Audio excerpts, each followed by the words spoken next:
Bwana Yesu asifiwe. Leo tuna kujifunza fumbo la fimbo. Fimbo au wafalme zamani wakiwa wanarithishana, ukuta mtu anakabidhiwa fimbo, anakabidhiwa pia na kiti. Kwa tafsiri ya kawaida inamaanisha ni kwamba ni mtu kapewa mamlaka au mtu ni kiongozi kapewa uongozi. Lakini sisi kwa mujibu wa Biblia fimbo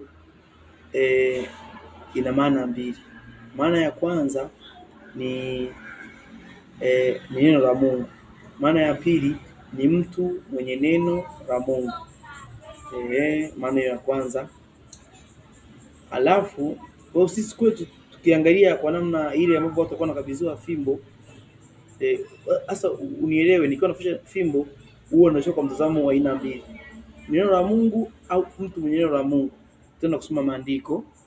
Andiko la kwanza kutoka kitabu cha Mathayo sura ya 24 mstari wa 47.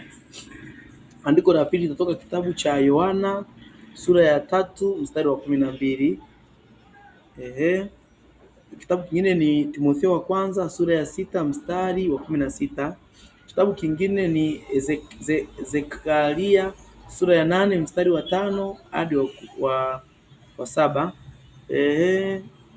Vitabu vingine nitaacha tu, nitaongelea ile Zaburi, Bwana ndiye mchungaji wangu, sitapungukiwa na kitu, gongo lako na fimbo yako vyanifariji, atajifunza.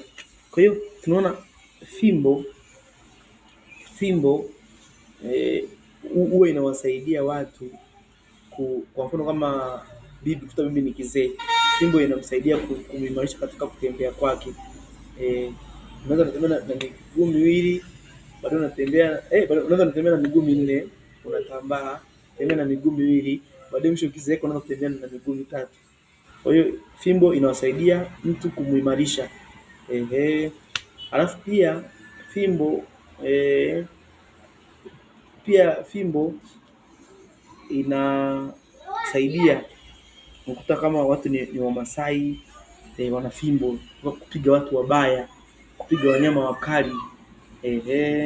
Kwa sasa huo ni utangulizi wa kujifunza kuhusu fimbo.